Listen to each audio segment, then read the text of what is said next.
Hello, everyone, and welcome back to the TripleJump podcast. It's a video game podcast. My name is Peter. And my name is Ashton. Ben's got diarrhea. He's got the plot. He's not necessarily got diarrhea, but Ben is unwell. Yeah. He is off today. Therefore, at TripleJump, you've got the plops. That's what we say.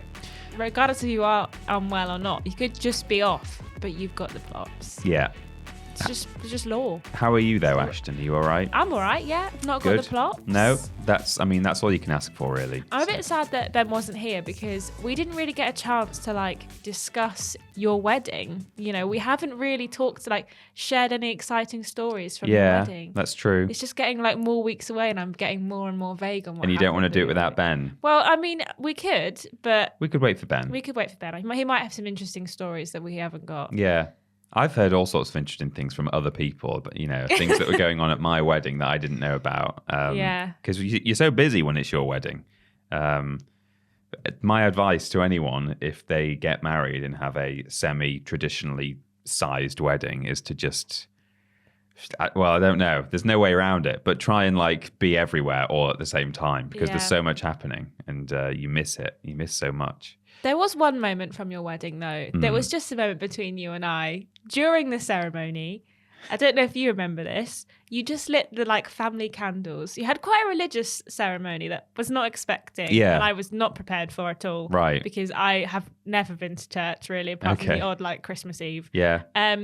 And you lit your family candles and everyone was doing a prayer, and I got distracted because there was a bit of silence, so I was just looking around, and I look over to you look up, make eye contact with me and went, and I was like, Peter, you're meant to be praying for your marriage. Meant to be praying about my marriage. I'm like, hey, Ashton, how's it going?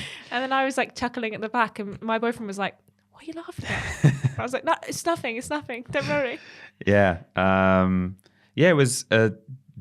So we knew we quite liked the idea of getting married in a church, partly because we knew that my family would like that. And then also, I grew up around that church, just I lived near there until I was about 10 years old. So we just liked the area. So we're like, I'll get married there. And then the vicar had all sorts of stuff going on that he was a crazy guy. He was a very interesting guy. I liked him a lot, but he was pretty crazy. And one thing he does is he has these two candles, the bride lights one at the start and the groom lights the other. And then after you've done your vows and said, I do, then you both get a flame from each candle and light a middle one. And we've kept that now. So we get to light that candle maybe on our anniversary or whatever we want to do with it. So that's nice. Cute. And then, but we knew that was going to happen because that was in the rehearsal. But what we didn't know it was going to happen. Was this the knot bit? Was the Celtic knot that we tied. Everyone who we spoke to after, so we were sat on the table with the ushers and they were like, the knot bit was not in the rehearsal. No, it was not. So halfway through the thing, I think it was after we'd maybe done our vows. No, maybe not. I don't know when it was, but I can't remember. But he just said, right, we're now going to tie a knot. I was like, what? And he had to tell us how to do it because it was this really complicated thing. And I liked when he went, they're all around the church, and then couldn't point out a he single one. said, we're going to tie Celtic knot. He says, Celtic knots are very important in the C of E. You find them a lot in churches. And he sort of started looking at all the stained glass windows because that's not his normal church. Right. He is based in a different church in the same parish, but he hardly does that one. So he was expecting to see one. I guess there's loads in his church. And he was like, well, there aren't any in here, but so... Anyway, a little bit of my wedding there. Maybe we'll do some more next week if Ben is feeling better. Ashton. Yes. We are sponsored each and every week by a very real sponsor. Yes. On this podcast. I think you've got an ad read there, have you? I do. I have it's not a game that's coming out soon. Got to wait a couple of months for it. Okay. Specifically around the Christmas period in December. You might know this. It's not very big in the UK.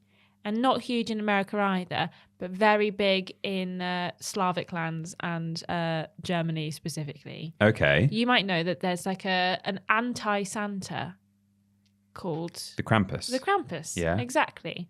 And what's more important than having organisation if you're going to anti-Santa an entire, continent? That's all right. I'm just talking. Yeah. Don't worry about it. That's fine. So you have to be organised if you you're... have to be organised. And you have to probably have quite an inbuilt system as to how to do these things. Yeah. So, coming Christmas I time. know what's coming at Christmas time. You know what's coming? Yeah.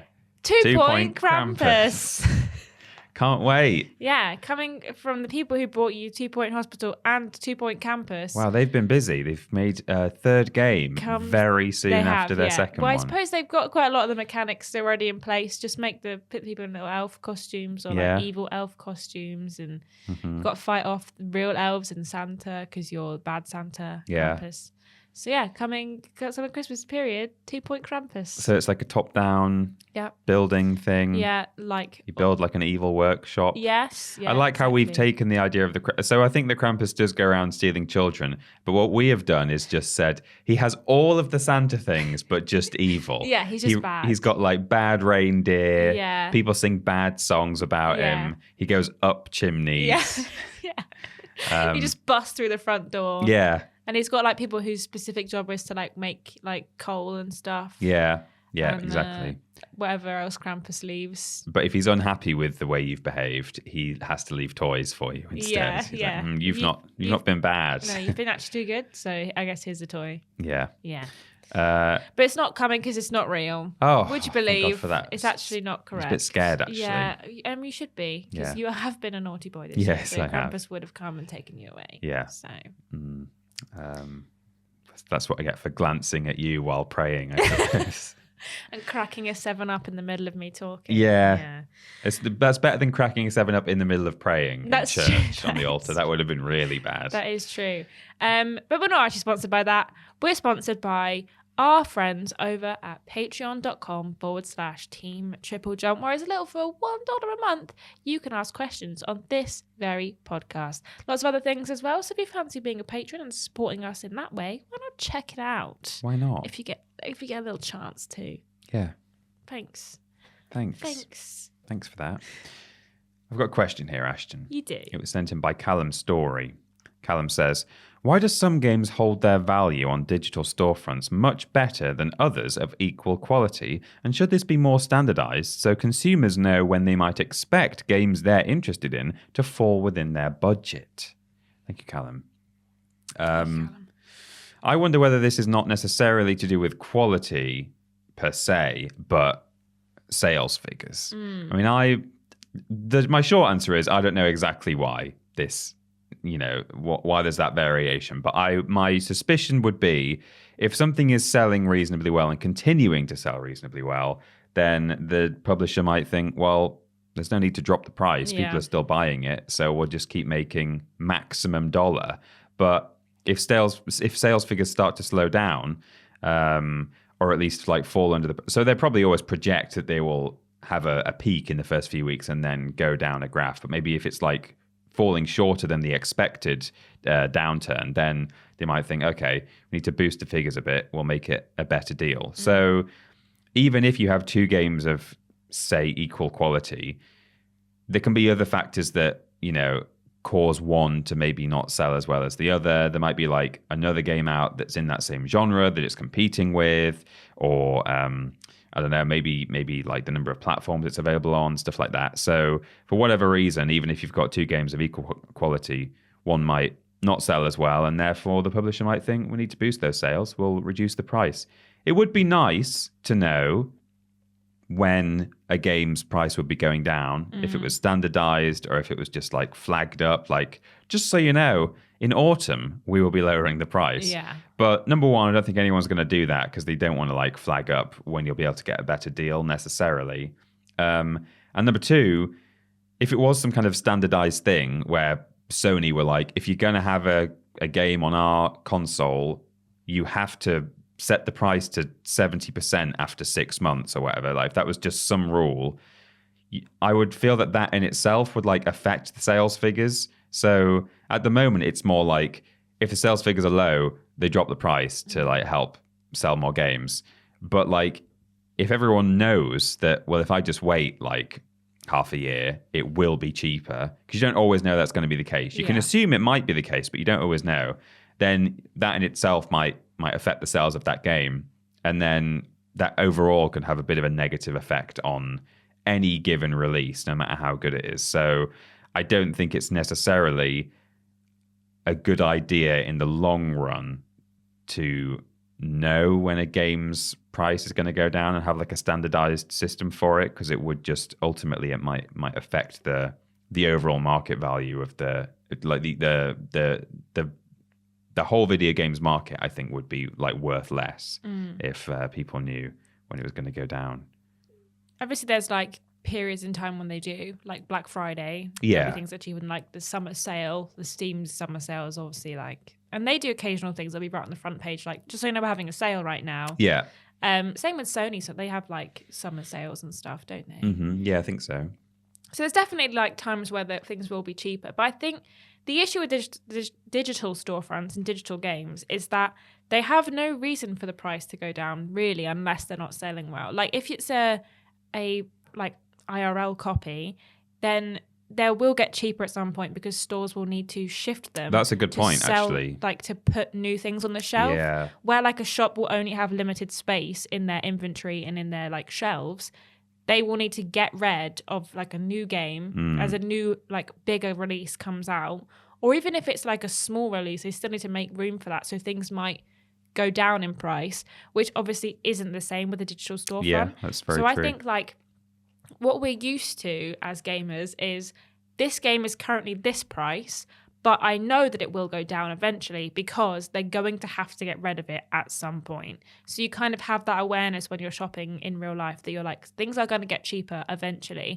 Whereas with digital storefronts, it's kind of still a new concept in a lot of ways. Like there's not really like a standardized way of doing it, like you say. So it's kind of like we don't know what the situation is with each game. Every game is different and we never quite know what's going to happen with it. Even when they like go on sale on Steam, like PlayStation games, when they end up on Steam, those prices haven't changed a lot since they've gone out because there's no real need for them. Like the only issue is how much room is on Steam servers, for example, for you to be playing those games. But even then, like, it's not, they don't have to do that. They just bung off some of the little trash ones at the other end. And you've not got to worry about the brand new ones that are coming on. So I think like there's not really a what works and what doesn't work yet for a digital storefront, because like people will buy things regardless whether you like put the price down or not. If people want to buy a digital version of something, they just will. And especially if it's only available in digital copy, they've got no competition as to who's like undercutting them or who they have to sell these out for, because there's no one else like combating their like marketing figures and stuff. So I wish there was a more standardized way, and I wish that there was a bit more wiggle room, especially on things like the Switch. Like Switch games on their digital storefront never, like barely ever go on to discount. Like you barely ever see like the big games hitting less than like 50 quid. Like I don't think Breath of the Wild has gone down at all, apart from the odd like sale that they've done. So like in price at all in the entire time it's been out. Because they've got no reason to. People are still going to buy it, and if people haven't got it, they'll either go to CEX and get it cheaper somewhere else, or they'll just buy it on the digital storefront because it's just easier than having to go out and get it. I think it's also a mark of laziness of our generation. Like, well, it's already here. I haven't got to go to the shop, get it, put it in, wait for it to install. Definitely, yeah. And you can just buy something on a whim. Like if you're literally sitting down, if it's like, 8 p.m. or something, and you're like, oh, I kind of fancy playing a new game. Once upon a time, that's like, well, sorry, you have to wait till tomorrow and then go to the shop. But now you can just go, well, I can buy something digitally, I suppose. Just jump on the store. CEX have done well to now just basically have a monopoly on the secondhand game front, because there is something to be said for secondhand physical copies. They can obviously just be that much cheaper for people who are trying to do video gaming on a budget. And once upon a time, loads of shops would do secondhand games, and now basically none of them do, except CEX, which is just secondhand games and DVDs. So, yeah, good for them. So, Callum, maybe the best bet, if you or people are gaming on a budget, the best bet might be to sort of switch to physical occasionally. Or wait till Black Friday to buy all the games. Or wait till Black Friday, yeah, exactly. Save up for a couple of months, and then when it gets to Black Friday, just buy every game that you've wanted for months. Or wait until stuff gets added to PlayStation Plus as one of the monthly games. Or Game Pass. Yeah. So, there are ways around it if you do... if you think that digital games are just cost too much, which they sort of do. They do. There's that whole argument as well of surely your production costs are lower with a digital game because you're not having to do it print it onto physical media. So why does it cost so much? But also, what you have to think about is that digital copies, you technically can share those with other people, especially if you've got PlayStation console sharing, like we were talking about last week. Those games can be played by you and also maybe 2 or 3 other people. Yeah, we talked about this last week, didn't we? Yeah, there's digital copies have their pros and cons, but physical release you can't give. If you want to play it, you have to give it to someone else. There's no we can play it at the same time. Whereas obviously digital copies, which we talked about again last week, can be played at the same time on multiple consoles. As long as you've got the knack, and you know how to do it. So you could do what Ben does, and do you do it as well? Where you, I don't know if you do this, Ben. I know you share a console, share an account, but Ben's and his friends share an account, and then they go halves on games as well. So you're essentially buying all your games for 50% of the price by doing that. Yeah. So just get a mate, Callum, and just go halfsies on digital copies, and you can both play them. Yeah, exactly. Yeah, just get a friend. That's the answer to the question. Brilliant. Well, time to do a segment now that we're testing out while Ben's not here. Yes. To see if it works. Then maybe we'll introduce it to him when he's back. It's called What We Playin. Oh.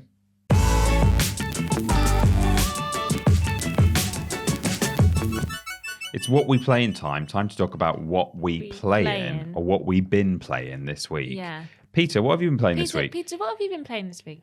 Well, Ashton, my intention was to have started Stray and played a load of Stray by the time I got to this podcast. But the issue I've got is that we're moving house very soon, and we have spent every evening for the past week or more, past 2 weeks really, since we got back from honeymoon, either packing stuff into boxes or we've had people coming around all the time to pick stuff up that we've either sold or given away for free on the internet.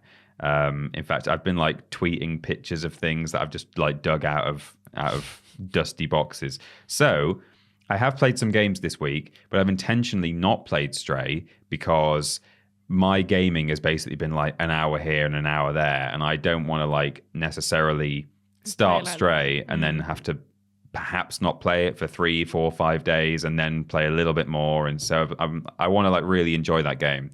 From what I've seen online, it looks like it's worth giving it my time.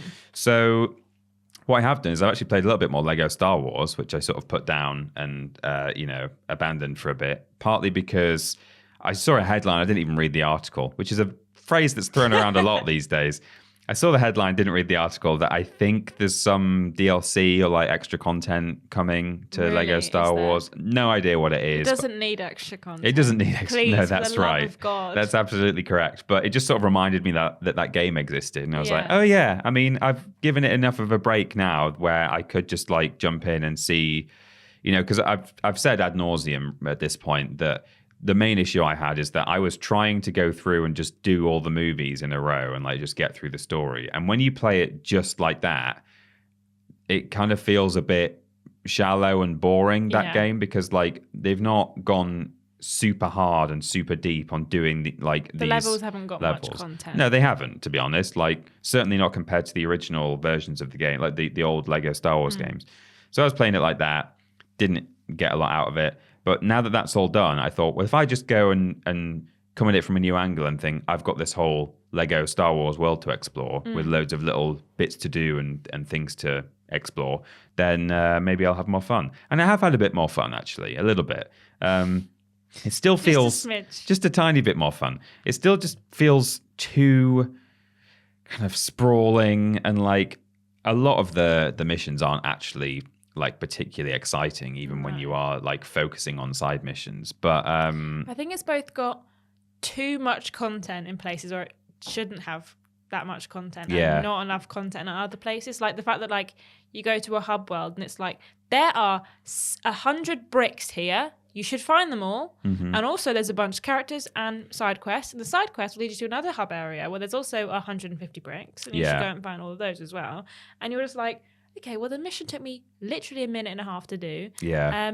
So why now am I spending like an hour trying to bungle around this area collecting all of the bricks when like it's just a desert planet or like just a random area that you pass through in the movie and you're like, okay, so this is where the content is. I see. Yeah, and it does still make me want to just go back and play the complete saga or whatever it was called, because that really struck the balance. It had like 5 or 6 levels per movie where you like just played actual proper moments from the game, from the film, and you know there was like focus there. But still plenty of collectibles. Like you had to get all of your studs. On the mini kits. And you had to get the mini kits, but there were only like 6 per level and they were just like hidden in interesting areas, like not 100 or whatever. So it's still not great. And it's such a shame because I was really excited for that game. But anyway, I have played a few hours of that this week. And I'm trying to think if I played anything else actually. I also played a tiny bit of KO the Kangaroo as well, because I never finished that before when I was streaming it. But I got stuck in a level again in a way that I got stuck at least once, if not twice, on stream, where you just run out of the items that you need to get through certain areas because they've like literally just miscounted or badly designed their game. Like it's not like, oh, careful you don't use all those. It's not like meant to be a mechanic. It's just that they've messed up. Good. And you just get like locked in a room effectively, and you have to quit the game and start again. So yeah, I've played some really good games this week and had a really great time. I was like, not playing Stray, I want to play KO and Lego Star Wars. I'm gonna have a good time. So fingers crossed. We've actually done most of our packing now, so and I've not packed up the PS5. Good. So fingers crossed I can sit down and enjoy a bit of Stray this weekend. And have something slightly more positive to say next week. Hopefully. What have you been playing, Ashton? So I've been having I would call it a full brain week, where my brain is so full that I feel like I can't really do anything. Right. So I've just played the same things I played last week. Right. I played Power Washing Simulator. I sit quietly by myself and I just press the power wash button, and I've been power washing. I did a boat last night. Yeah. Yesterday there was like a helter-skelter and a plane. Whoa. And I've just been doing that, just silently in my flat like that. Nothing else. Just sat there. Don't put music on. Well, sometimes I put TV on and I watch something at the same time, because I'm like really far away from my computer. Like I'm sat on like one end of my sofa playing it on my PC that's about 2 meters away on my screen, and then next to me is the TV that I've been watching. And I'm like, this is not the optimal way to play any game. Probably not. But I'm just comfy on my sofa. And then I've been playing some more 2 Point Campus. I finished the 4 beginning levels. I'm now on to the like wizardy, Hogwartsy campus. Whoa, spoilers. So how exciting. So that's what I've done. That's where I'm at. There's like, how many? I think there's 6 levels that I've unlocked so far. This one, and there's one more that I've unlocked. And then I think there's about 3 more potential areas that haven't, like, they're not all unlocked at any one time. Like, you can't see how many levels there are. So I think there's probably about 10 levels potentially. Again, all with like the 3-star system. Which is good, because I've already said that I think that once I get past that, I can't play anymore, because I don't have the like the creativity to just sit and make my own university and like just do that for hours. Whereas my boyfriend would sit there and he's like just accruing money and like just keeps building, and I'm like, but what's the point? You can't. You're not getting any stars. I don't understand. But yeah, I mean, I've been enjoying that game. I've definitely encountered some weird like graphical bugs and sometimes just some regular bugs, but it is a new game, so hopefully those will get patched out very soon. Yeah, fingers crossed. And then last night, me and MB finished Escape Academy on Xbox Game Pass. I really enjoyed this game. I thought it was really fun. You play it in split screen, and you can see each other's screens. Oh, it's the escape room one. The escape room one. But we actually figured out on the final level that you could turn that off if you wanted to by pressing Z. But neither of us had spotted that, so we've been sat in like split screen the whole time, which is useful in certain aspects because you'd be like, "Can you just look at that wall so I can just type the code in?" Yeah. Please? But other times I was like trying to do something on like half the screen. Turns out you could just make your whole screen, but we just didn't know that until like right at the end. And suddenly it popped up with like toggle split screen with Z, and I was like. What, I told you that at the end of the game? Literally, like, so I was like, excuse me, what? How do you mean? Amazing. But I really enjoyed it. I thought it was really good. It's not a long game either. Like each of the longest like escape time you have is like 45 minutes. Mm-hmm. And we didn't fail any of them like because of time limit. We did have to restart the final like one because there's a pushing like blocks mechanic. And I had told Ben to wait where he was, and he didn't, and he crashed his thing into my thing, and they got stuck together, and we couldn't move them anymore. So we had to restart the level, but we just powered through everything else because we'd already done it all, but like minutes before. So it doesn't have much replayability because the puzzles are all the same. Yeah. But it is still a good game, and I did enjoy it. Good. So I would recommend it if you've got someone you want to play with. I would recommend playing. You can play it on your own as well, but right. Okay. But it is quite fun, and it's got local split screen as well. So you and Amy could play it. Yeah. It'd be fun. Mm-hmm. Have a good time. Yeah.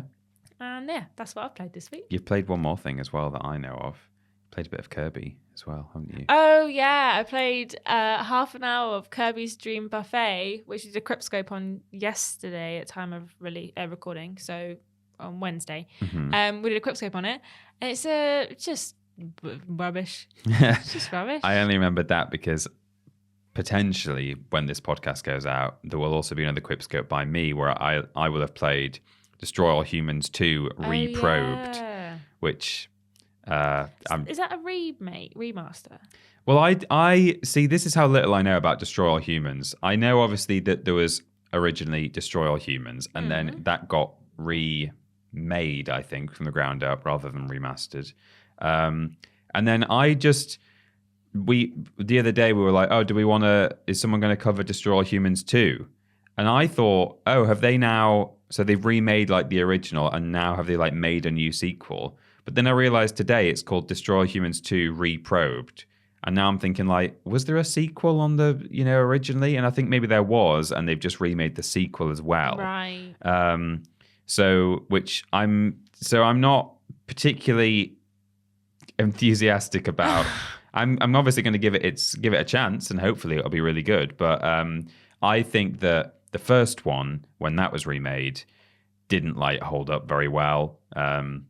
I know people consider it a bit of a classic of its time, or like certainly a cult classic, if not an actual classic. But I don't think it like mapped on well to modern gaming. And so if this is a remake of the sequel, which I think it is, then I worry it'll have the same issues. But I'm going to give it a try and see how it goes. Hopefully they've learned from the first one. Yeah. And like made it better.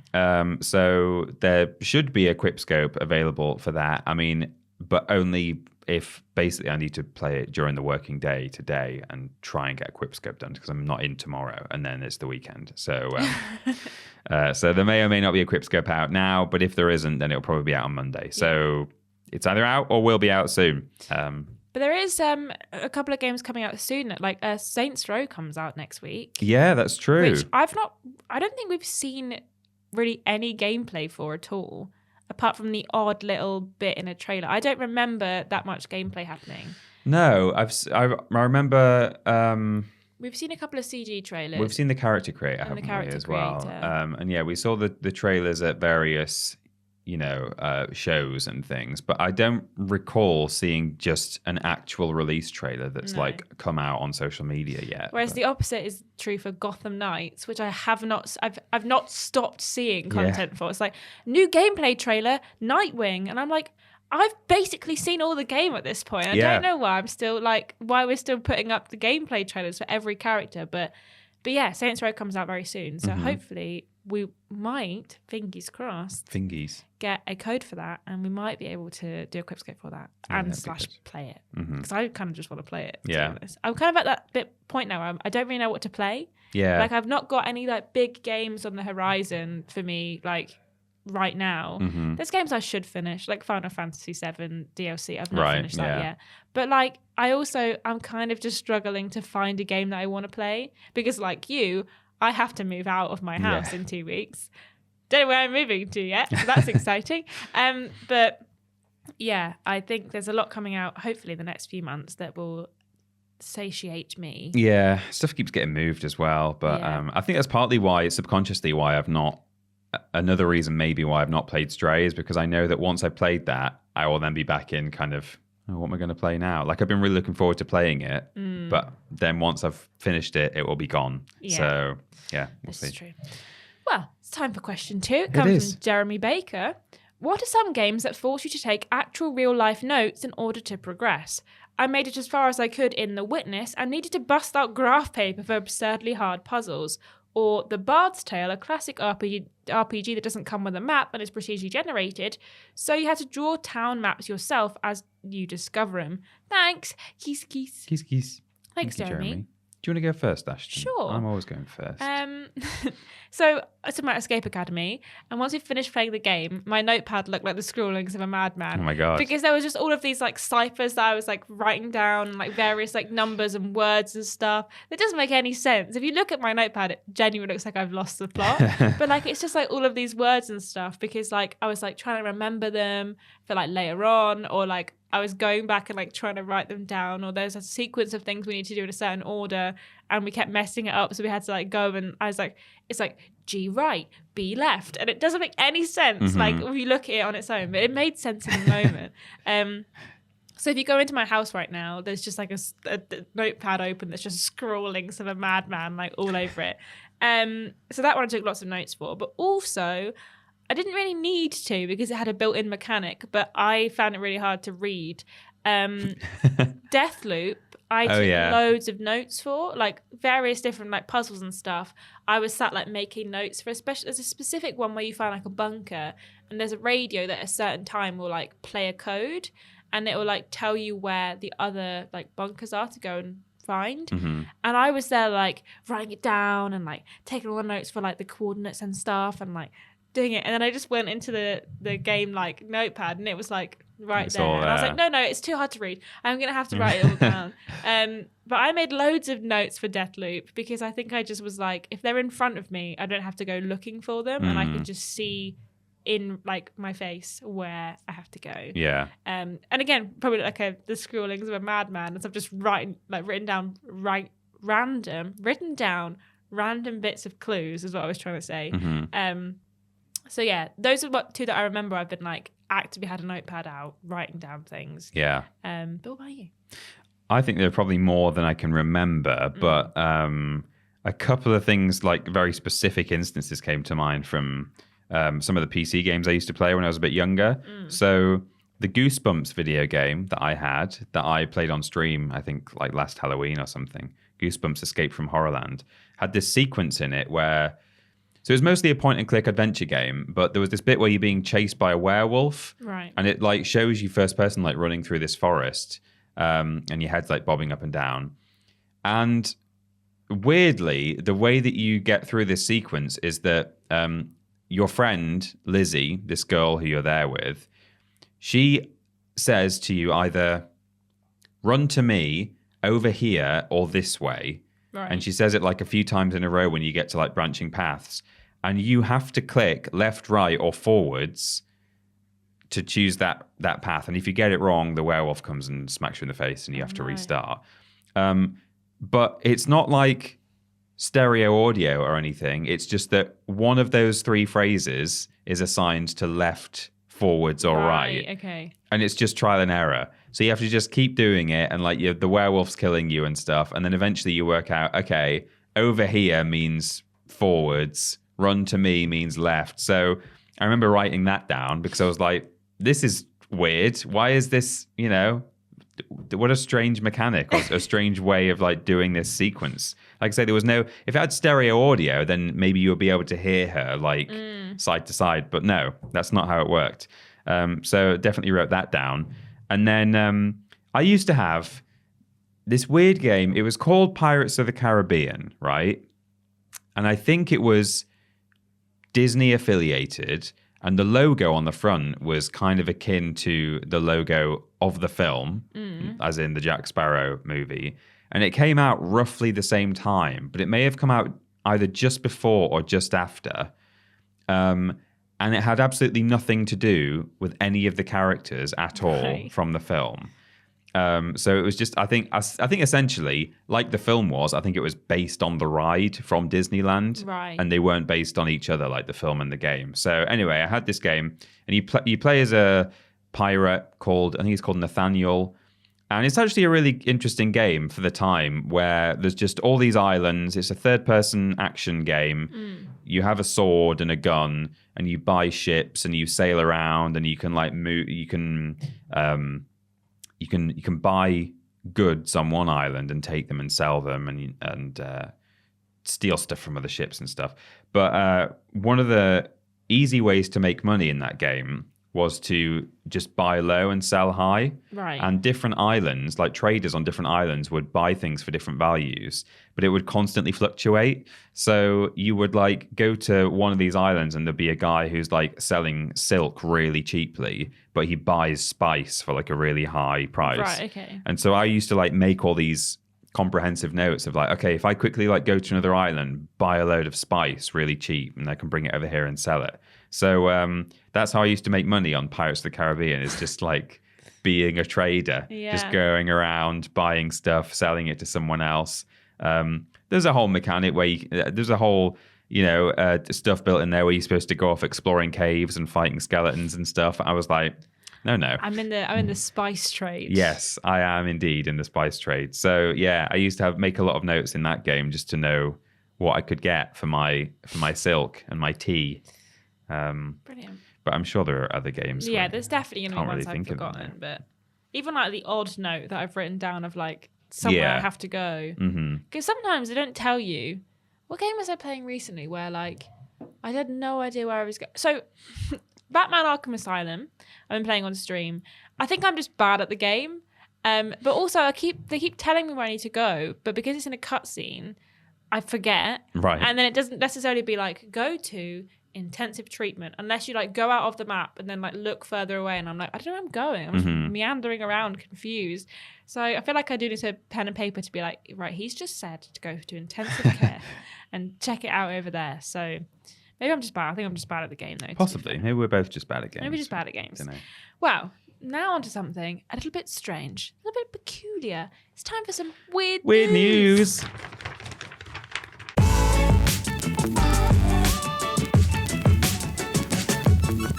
It's weird news time for some weird news. But before we get to the weird news is sponsored each and every week by our podcast producers. If you'd like to become a podcast producer and have your name read out as a sponsor of Weird News, you can do so by going to triplej.mp, triplej.mp/Patreon. I had to think about that. Where for $5 or something, 10, 1,000, I don't know how much it is, you can become a podcast producer. I think it's $50. 50 okay.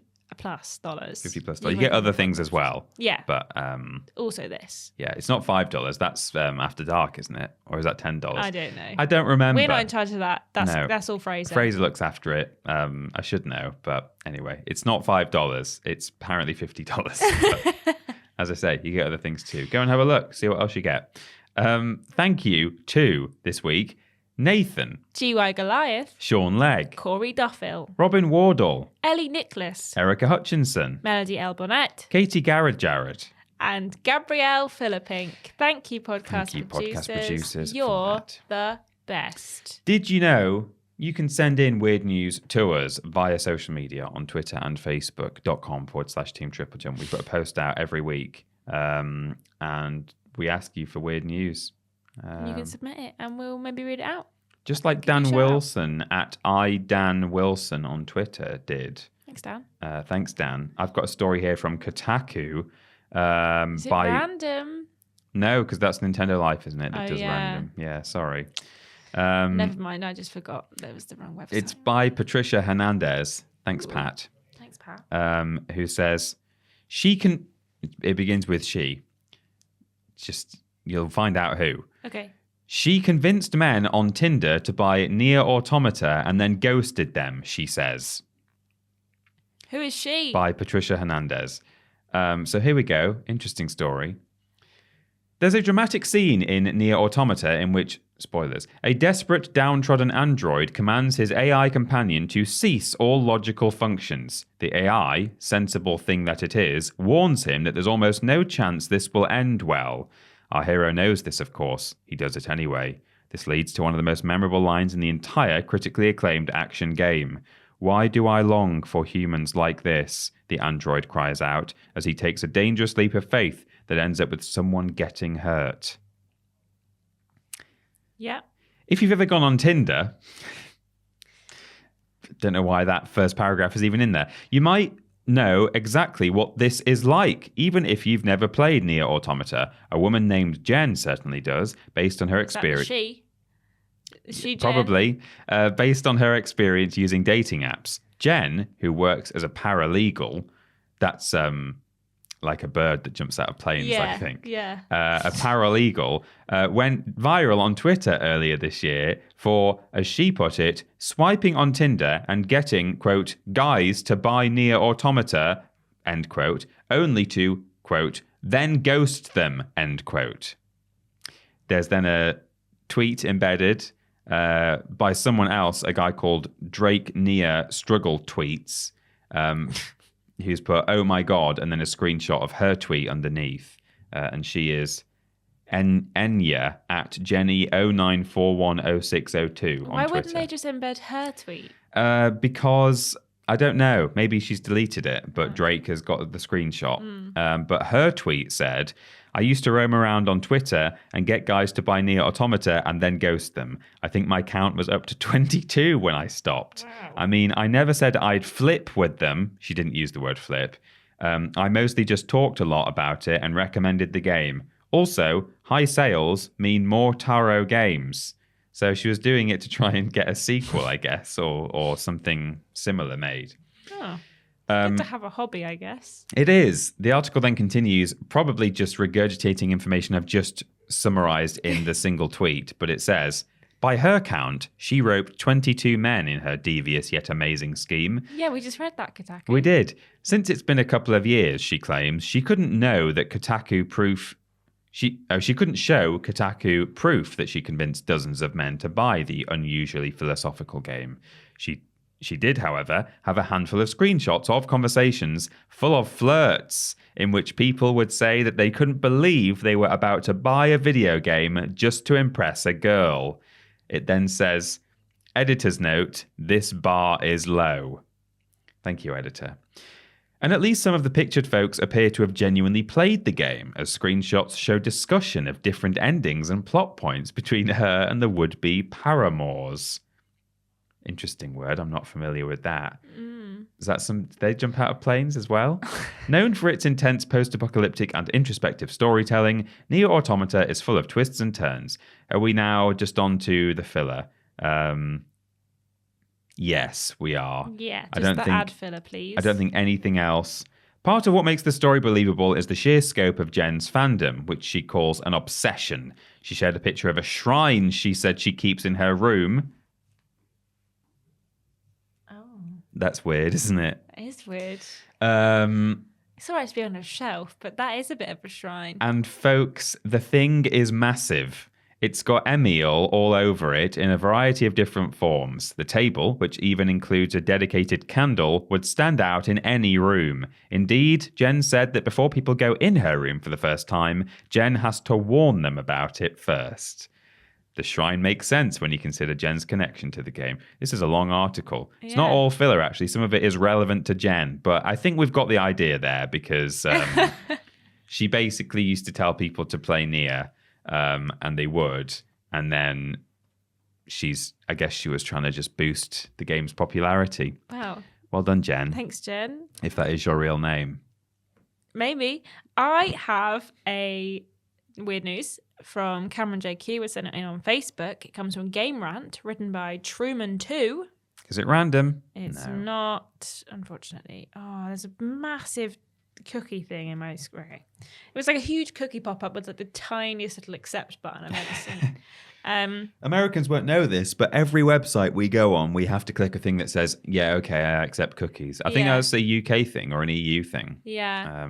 Cookies just mean like, can they stalk you and post adverts on your Facebook feed later on? Yeah, I mean, Americans still have cookies, but they don't have to say yes to them. They have to agree to them. Yeah. You just get subjected to them. Anyway, Capcom selling strange and expensive Monster Hunter Rajang pillow. Oh. Capcom will be selling a strange and also expensive pillow of one of the bosses from Monster Hunter Rise. I want to say, is it Rajang? I'm not sure. I've not played it. We'll go with Rajang. Okay. Which might get a laugh from fans. Now, this article, like, I haven't read it. I just saw the pictures and I was like, yes. I've not seen the pictures. Horrible. Capcom's Monster Hunter franchise is an outlet for creative creature and boss designs, ranging from the terrifying to the outright cute. Even it's no surprise that these creatures are also. Can you tell that I can't read? I don't know what's wrong with me today. I can't speak or read. I'm like falling over every word. Okay. It's no surprise that these creatures also translate well into marketable merchandise for fans to purchase. This includes a life-size plush toy of the Palamutes from Monster Hunter Rise to chibied versions of terrifying monsters such as Gos Harag and from the same game. One of the truly strange and also quite hilarious pieces of merchandise that fans will soon be able to get hold of is a pillow of one of the iconic boss monsters, Rajang. Oh dear. So sorry, everyone. Rajang was first introduced in Monster Hunter 2, being a fanged beast with a gorilla-like appearance. For context, this is what he looks like. Oh, he's like a gorilla with pretty horns. epic with horns, yeah. He made a return in Monster Hunter World Iceborne alongside a volcanic location as a free DLC update. I like how they described him. They missed out the horns, which are kind of the main feature. He's a fanged gorilla. I would say he's a horned beast with a gorilla-like appearance. But, I would. You know, each their own. Fans of the series can now own the big primate-esque beast as a pillow that is officially being sold by Capcom. This pillow of the terrifying beast Rajang is nowhere near how big the monster is in the game, but its smaller stature is hilarious. What's more is that it's lying down like it's sleeping, complete with a serene expression. According to Capcom's official store, the pillow is 15 centimeters thick, measures out 90 by 70 centimeters, and will set fans back approximately 26,400 yen, which is approximately $200 US. Ooh. Look at this picture of it. It is horrible. Oh no. It's really awful. Oh my god, that is not what I expected at all. I thought it was going to be like a Snorlax or something, just with vaguely like similar features to the in-game creature. But no. Horrible.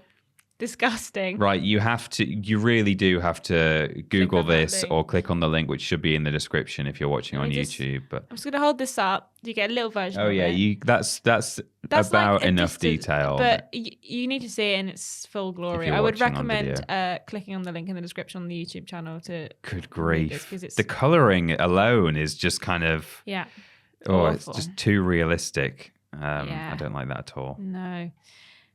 The fans had a field day with the sight of the pillow, especially with the official images provided on Capcom's store. This includes one where Rajang is resting on a couch, another seeing the beast lie down on the floor with another person. There's even another photo that shows a man thinking in contemplation while Rajang sits next to him, with some joking that the pillow can wake up at any time and become the threat it is in Monster Hunter Rise. They also released another pillow that's a Sunbreak Keizu More cushion from Monster Hunter Rise, which is a bit more like normal of a cushion. Yeah. Still a bit weird, but at least it's kind of cushion shaped. And that was the kind of style I expected of the gorilla, but no. No. So yeah, they've released that horrible cushion for $200 US. You can own that horrible thing. Horrible thing. and you can just invite people over, put it maybe in your shrine, Yeah. and say, just a pre-warning. Just warn you The before you thing come on in my here. bed is not an animal that's real. It won't come alive, but it might make you feel incredibly uncomfortable to be in the room with it. So yeah, you're welcome.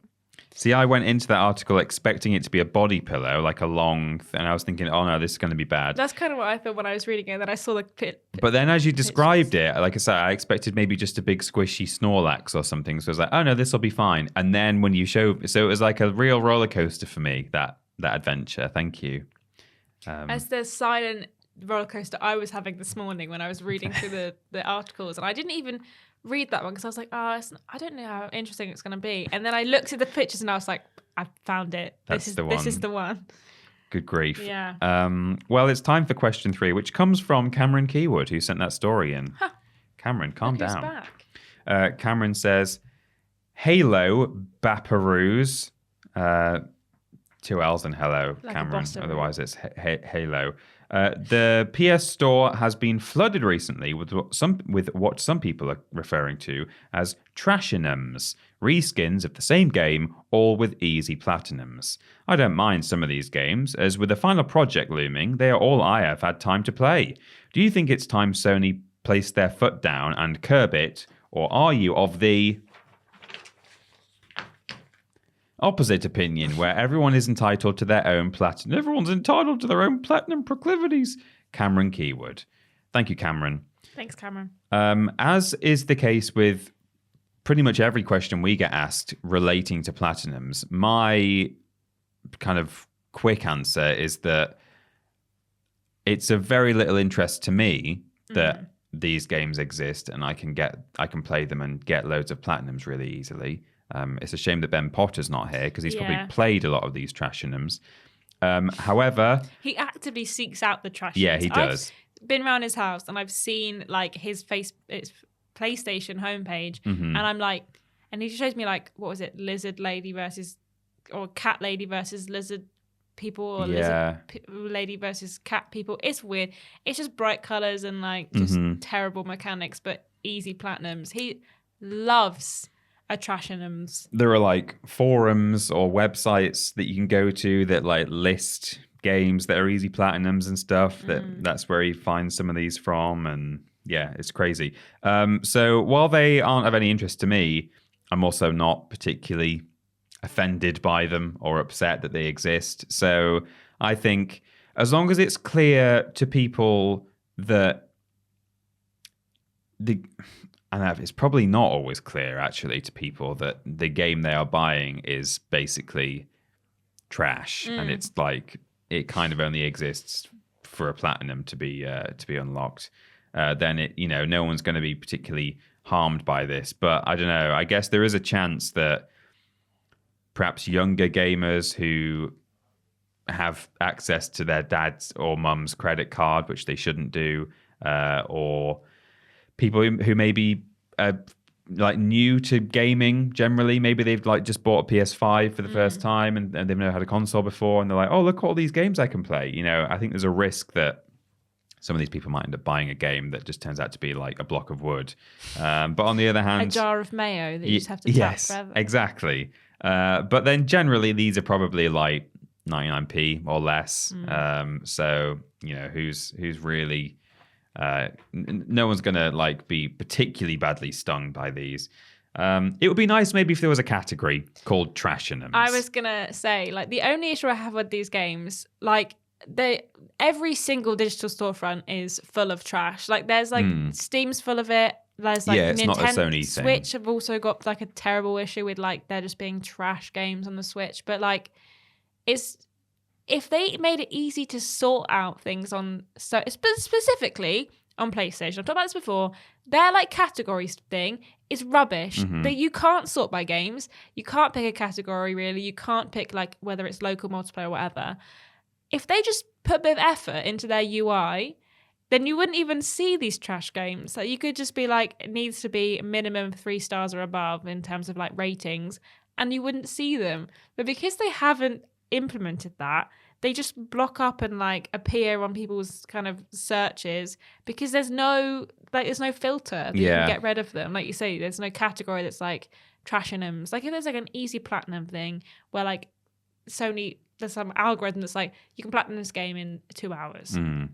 Bug them in the easy platinum thing for all those platinum hunters like Ben Potter to just go in. Because then they can find them easier as well. You People can who find want them to find easier. them. Yeah, exactly. They can go in, get themselves a trash Cat Lady versus Lizard Man game, and just finish it in like 2 hours. And then us regular folk who couldn't care less haven't got to worry about all this trash appearing on our PlayStation storefront. Yeah. So the real issue here isn't that they should curb them and get rid of them. It's just that Sony should sort out their UI and make it easy for people to sort out what they do and don't want. That's a good point.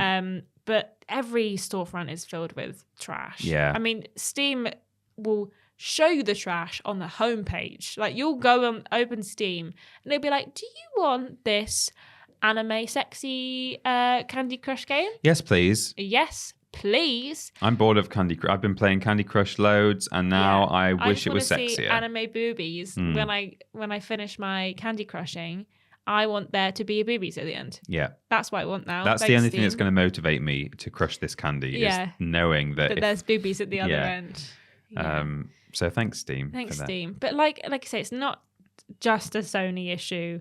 There is it's all over Steam. Like we were saying on the latest Weirdest Games, we were like, is it just another trash like Steam shovelware thing that's just a pile of rubbish? And I'm like, no, it's not, promise. But like they're all over everything because they're so easy to make. Like just bung a bunch of assets into a game and just hope for the best. Like God of War thing that we were talking about last week, on the Xbox store. There was that, what was it? Zeus of Child. Yeah, Zeus of God Child. of Warning, Zeus of Child. They're like all over the place, but some people love them. Yeah. A bit of a trash. Everyone loves to sit and watch a trash game be played or like play a trash game with their friends, but there definitely should be some kind of like sorting out that should be done. I mean, like kind of like looping back to question one when you were saying the difference between physical and digital storefronts. That's another one where like with digital storefronts, there's endless shelf space. So they can just like put all of the rubbish on. Whereas you didn't used to see, I'm sure like just to a certain extent, all this stuff used to exist, 10, 15 years ago. I mean, it's easier now for people to make trash games and distribute them. So probably to a lesser extent, but there were a load of like trash things, a couple of generations ago, but you would walk into a game store and you wouldn't like be subjected to all that because there's only so much shelf space and they've got Call of Duty all over there. It'd be in the bargain bin. There might be a bargain bin, like exactly. Packed to the top, and there's like games at the bottom of there from like 1993 that they've just never bothered to get out. And you know that because it's in the bargain bin, it's going to be rubbish. Yeah. But now everything is just almost present. I know there's front pages and stuff, and sometimes it will sort by probably popularity and relevance, but it will essentially put everything in front of you if you do certain search terms. It's the same with like streaming services as well, like outside of gaming. You search Netflix for something and you'll get a few like interesting things at the top that are related to the thing you search for. Yeah. When you type in Jurassic Park or whatever, and it's like, oh, did you mean Dinosaur Adventure? No, I didn't. You clearly know what Jurassic Park is because I didn't put the word dinosaur in.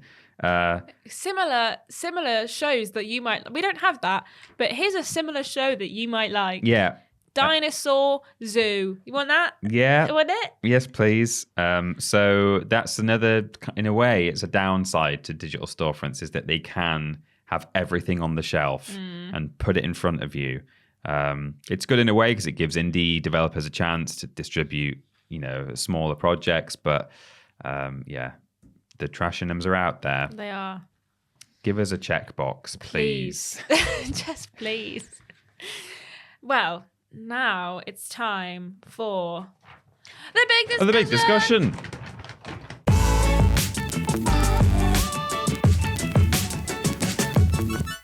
It's time now for the big discussion. The big discussion comes from Jack Bradshaw. Howdy, Bap. Hope you're all well. Out of all the games that came out this year so far, which one would you like to see at the very least as a nomination for this year's Game Awards Game of the Year? Ashton. Yeah.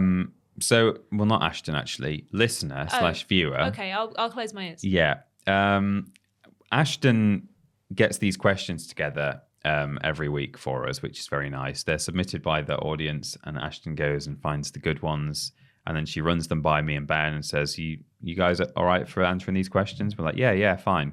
And she showed us these questions yesterday, and I said, "Yeah, that's fine," because I read the question and thought, "Yeah, I'll have an answer for that." And then this morning when I was making notes, I was like, "Wow."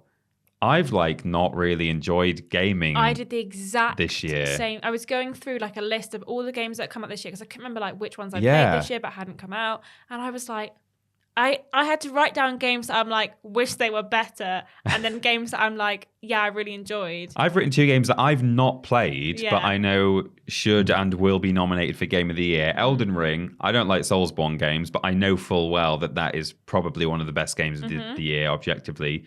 Horizon as well, I'm sure you've probably written down. Yeah.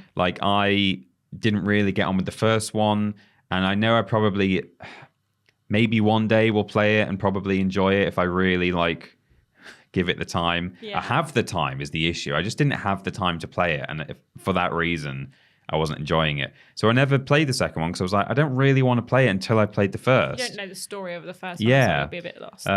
So there's some games that are coming out this year that I'm hopeful will be really good and Game of the Year quality. So potentially The Last of Us Part 1. But I mean, that's not even going to be new content in that sense. It's just going to be a remake of a game that... Yeah, I wonder what kind of thing that would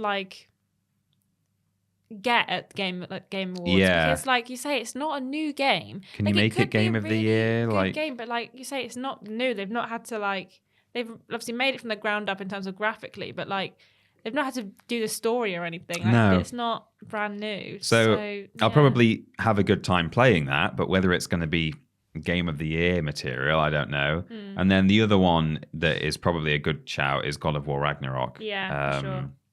But then, there were a few things that were supposed to come out this year that I was really excited for and assumed may well be my Game of the Year. And they've either come out and not been as good as I thought. Lego Star Wars was one of them. I have also written that down. Yeah, should have been better. And then stuff that isn't now coming out because it's been put back to next year. So Forspoken was meant to be this year, wasn't it? Yeah, October. There's a bit of a stipulation that things have been pushed back because God of War is coming out. Yeah. And people don't want to compete. I think Forspoken was going to come out late October. God of War comes out 13th of October, I think. Right. So it's people were they've just pushed it back. And I don't think this is the case for all the games that have suddenly disappeared from the October-November region. Yeah. But I think the kind of rumor was people are aborting, putting things out there because they're God of War is going to just take over, which I think is true. But it does just not mean that people on Xbox or PC gamers who aren't going to have access to God of War Ragnarok haven't got anything to play. Yeah. Because everything's just been pushed back for another couple of months. That's a good point, actually. It being exclusive, so if you have other consoles, you don't even get God of War to play. And then, divisive as it is as a subject, Hogwarts Legacy, I was looking forward to playing. Trans women are women, by the way, just in case you didn't know that. But that was meant to be this year and is now going to be, I think, early next year, January or something. I think they've pushed it back to, I want to say they've announced it to be February. Right, it might be that. Yeah, it's fairly early next year. But so I think it's pretty slim pickings. There's lots of good games that came out, but there's not. I don't think there are that many big hitter AAA. The likes of Elden Ring and Horizon. That's kind of it. From what I saw, and everything else was oh yeah, that went down well, but it's not I've not played Stray yet, but will people be saying Stray is Game of the Year? Well, is it big enough? Is it hard hitting enough? This thing I don't. So obviously, Game of the Year the last few years have been really big AAA games that have hit the market and been massive games. Obviously last year, what was the game that there's Resident Evil Village, Deathloop, Ratchet and Clank.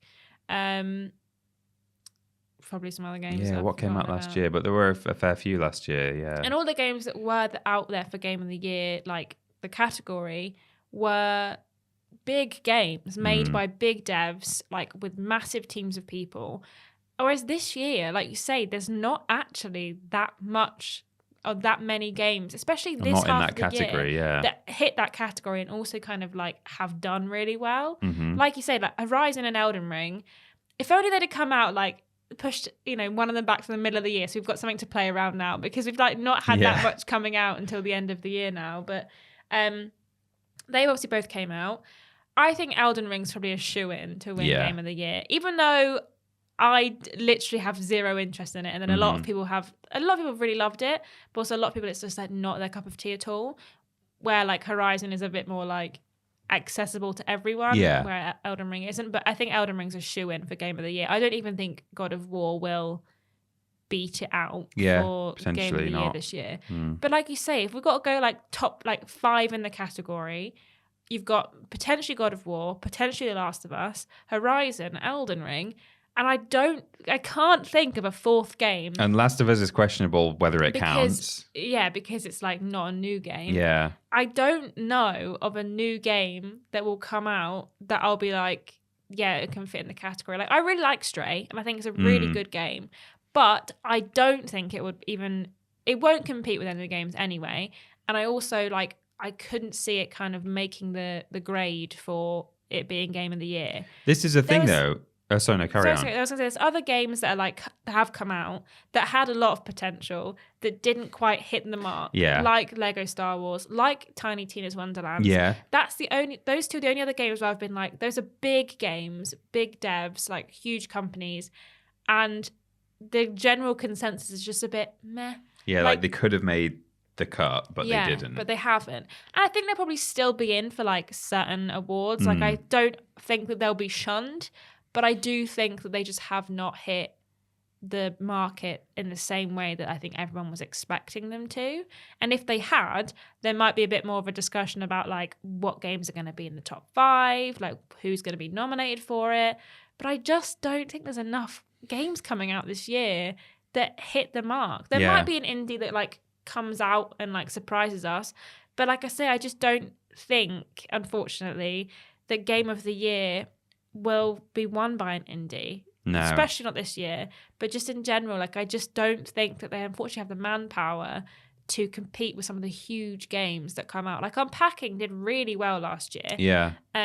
But it was never going to win a Game of the Year because it's just too small. Like, but that like begs the question, doesn't it? That like, what exactly makes a Game of the Year a Game of the Year? You know, because if a game came out and expectations weren't like super like high for it because it wasn't a AAA, and then it was as fun to an extent as a AAA game. Yeah. Like I say, it doesn't help that I've not yet played Stray, but from what I've seen, a lot of people have really enjoyed Stray. Yeah. And to think of an example from last year that maybe is in that sort of ballpark, Kena Bridge of Spirits. Yeah, like that was people were kind of going into that probably already like making allowances for it, saying that like this is the first game from this company.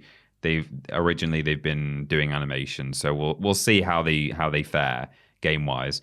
And they made a really good game that, unfortunately, because of its scale, almost sort of gets automatically ruled out from Game of the Year. Now, I'm not suggesting that like I actually think it should have been Game of the Year, but it's kind of, it almost seems unfair that like it falls at the first hurdle just because of its size and scale and who made it. That you've got these gargantuan games like Assassin's Creed Valhalla that came out last year. Or it came out 2020 actually, didn't it? Yeah. And then and then you've got like these little games that are really good at and they've done a really good job at what they've done, but because it's small and because it's not reached the like wider community, it's just not, it can't compete, unfortunately. Yeah. But obviously, that's like, we were just saying, like Saints Row's coming out next week. You've got Callisto Protocol as well. Oh yeah. There's like a couple of other things that are coming out this year, but I just can't see them like hitting the mark. Like I don't think Saints Row will become Game of the Year material. So we've not seen it yet.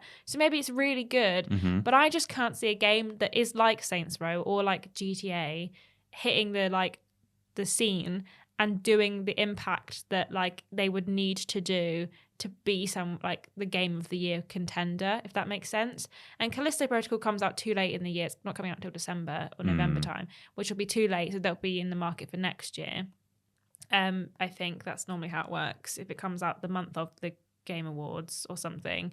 Because there was one game last year, was it Cyberpunk, that they were like, Cyberpunk won't be viewed this year. It'll be going into next year's pile. Depends when how early they do nominations as well, because like, you know, there's like the event itself, but you know, I imagine the process starts earlier on, so I'm not exactly sure, but there are some other like big-ish games hitting the scene soon, but like you say, there's just not anything that I think will contend with what we've got / what is already coming out. Obviously, Gamescom open at Lives next week. Yeah, maybe we'll get some surprises that are coming out this year. Yeah.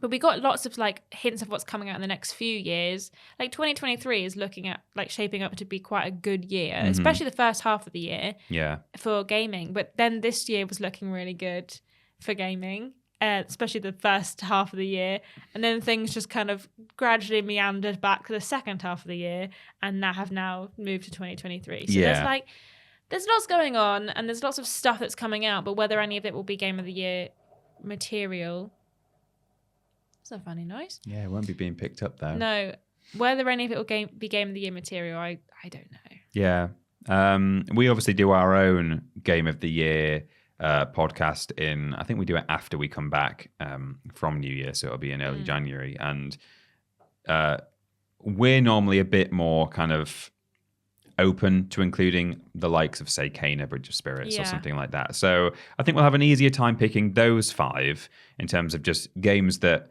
we really enjoyed, our favorite experiences of the year. But I think, you know, Jack is clearly asking about what do you think are the nominees for like the biggest hitters this year so far. And, you know, like I say, I read that question when Ashton said, here's the big discussion. I thought, yeah, that's fine. And then like 12 hours later, I'm making notes for it and thinking, oh my God. Had the exact same thought process. I was like, this would be easy. Yeah. There's loads of games that come out this year. And then I was like, no, there isn't as many games as I thought there was that come out this year that I've enjoyed anyway. So you should very much, in this instance, let us know in the comments below if you think we've missed anything, or what. Do you agree with us? Do you think that it's surprisingly slim pickings for those real big AAA Game of the Year contenders this year? And you can tell us all about your thoughts on our other questions as well in the comments below. I'm going to tell you where you can find us on the internet as well. Please do. We are Team TripleJump. You can go to youtube.com and twitch.tv/Team TripleJump to see all of our content. That's our videos and our live streams. We stream on both. And when we're streaming on both, we're modded by Lord Rotovich, Trailing Badger, and Mr. Black. Also, when we're on Twitch, you can, of course, subscribe on Twitch. And if you've got Amazon Prime, there's a Twitch sub in the bundle there already. So you can spend that on us at no extra cost to you if you're already paying for Prime. So consider doing that if you like. We've got Twitter and Facebook presences at twitter.com and facebook.com/Team TripleJump. You can go to either of those for video and live stream announcements, legacy video content, actual live stuff on Facebook occasionally. We've also got a TikTok, which is tiktok.com/@Team TripleJump. We tick and talk over there. You can go and watch those. Yeah. Have you done one recently? We haven't done one in a while. We've been quite busy, and everyone's been having time off over the summer, so it's been a bit. We're like barely all together in the same room at any point, so we have to do some eventually. But we will try and get. We will do some more, but follow us on there when we eventually. Yeah, you should get there. You know, so you can be the first to see the next talks. Or ticks. But that's mostly looked after by Ashton and Fraser. And patreon.com/Team TripleJump. You can go over there for all kinds of rewards, the values of which I clearly don't know, as demonstrated earlier on in the podcast. But there's the After Dark podcast, which is like the sexy podcast where we do swear words. Yeah. And then we've also got early access to Worst and Weirdest Games Ever at a certain tier. And if you want to find out more, just head on over. You can get some merch if you've got a subscriber at a certain tier. You can get signed copies of Weirdest Games and Worst Games Ever, and posters and t-shirt. You can get me to paint a picture for you as well. Peter will paint you a picture. Yeah. If send you it to give him enough money. If you give me specifically enough money. It doesn't actually go to Peter, but he'll still paint you a picture. Yeah. Anyway. We have a website. It's triplej.mup / Oh, no, wait. We have a website, triplej.mup. Spells jump. It's very clever. We have a Discord. If you hang out with our wonderful community, why not go to triplej.mup / Discord? On Discord, we're modded by Jack, Joe, Tori, and Hollow Eyes. If they tell you to do something, bloody well do it, all right? If you want to listen to the podcast in its audio form, maybe you're moving out of your house soon and need to do some packing and want some lovely people to hang out with you while you're packing your boxes up, why not go to triplej.mup / podcast? If you want to check out one of our live stream VODs, if you've missed one over the week, why not go to triplej.mup / VODs? If you want to order a cameo, maybe you've got a birthday or a christening or a wedding coming up, why not go to triplej.mup / cameo? We will wish your baby a happy christening if you want us to do that. Then you can keep it until they're like 10 Yeah. and then show it to them. Be like 10 years ago, these guys I was big fans of these They're all guys. dead They're now, all dead but now. these guys They did. wished you a happy christening when you were a wee bab. If you want to buy some sick and cool merch, like this hoodie, like that, this t-shirt's no longer available. This t-shirt, I also think is no longer available. This is also no longer but that available. hoodie is. This hoodie is. You can buy a hoodie, but the t-shirts that we're currently wearing, you can't. And also, I cut my t-shirt. Cut yours up. Yeah, I made it into a tank top because I have too many t-shirts. You can go to triplejumpshop.com to check out merch. And there is some new merch coming soon. I've got them on my desk. I'm very excited about them. They're very cool. Why not go to @TripleJumpShop on Twitter to find out when the merch is being released? We have Instagram, me and Peter do. It's that Peter Austin and that Scrambled. No, that Peter Austin and @Scrambled Ashton. I think I haven't enough sleep tonight because my brain is not working today. Yeah. In case you haven't noticed, I can't speak or read. If you want to see pictures or stories of Ashton going, I don't.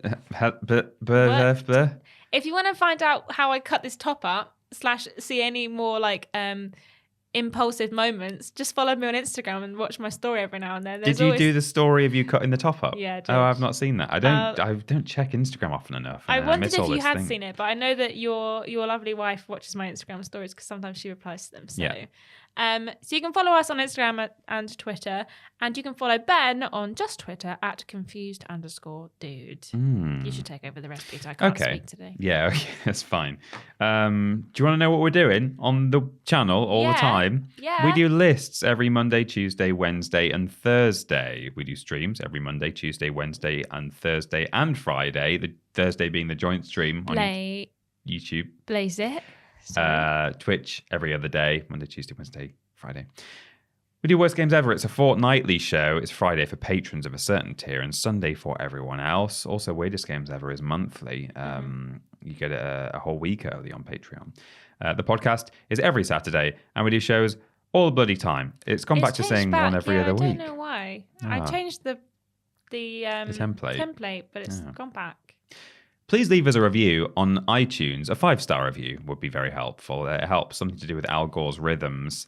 We've got all sorts of things out on the channel this week, haven't we, Ashton? We have. It's the Worst Games Ever week. The boys played a game called Troll and I, which I've never heard of / seen.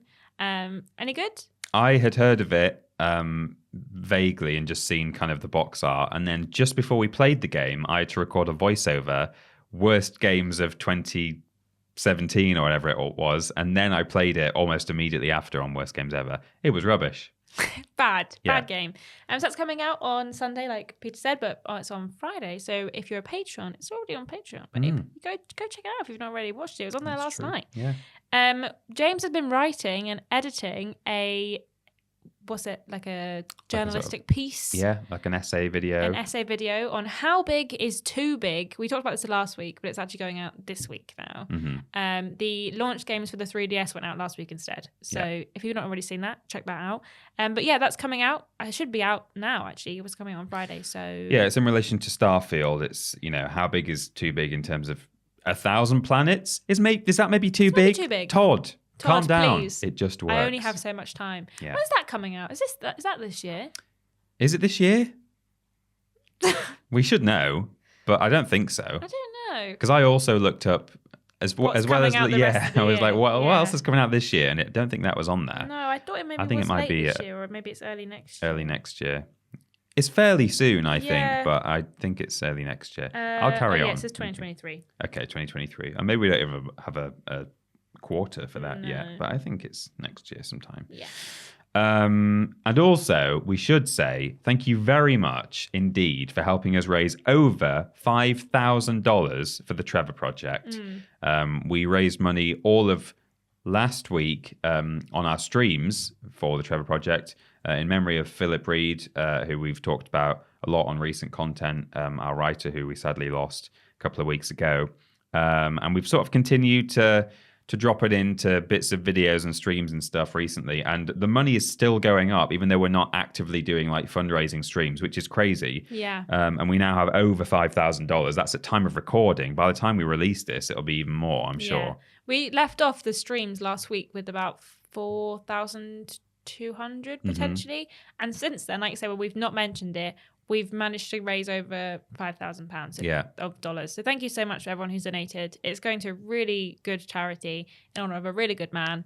So thank you guys so much for helping us raise that much money. Like I say, it's open, probably going to leave it open for the rest of the month potentially.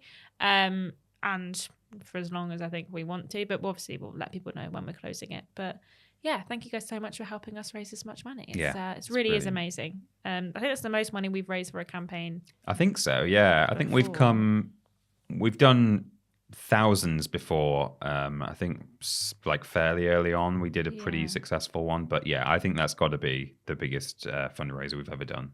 So that's amazing. And all in memory of Philip. So brilliant. So there's just enough time in this podcast, the duration of which changes every single week. But there is just enough time for Ashton to remind us of today's sponsor. Coming this Christmas, you've better bloody hope you haven't been a naughty boy and or girl and or other, because it's coming soon. 2 Point Krampus. Oh no, he's going to get you. He's going to get you. With he his sees long you when you're fingers. sleeping. He knows when you're awake. And he's going to get you. He's going to eat you. He's going to eat you. For his dinner. Yes. His Christmas dinner. Yes. Pickled human. My favourite. Thanks, everyone. And thank you, Ashton. Thank you, Peter. For being here. Because if not, imagine if we'd not hired you. I'd have been doing this on my own. Or with James Jenkins. Oh, gross. Can't think of Even anything worse. Or Sam Driver, possibly. Yes. But he's a little bit too sexy, and I would struggle he is to a little, concentrate. especially with his pink hair. Yeah. He's definitely a little bit too sexy now. So that also would have been bad. Yeah. Good. Right, we'll leave it there. Thank you, everyone. And we'll see you next week. Bye. Bye.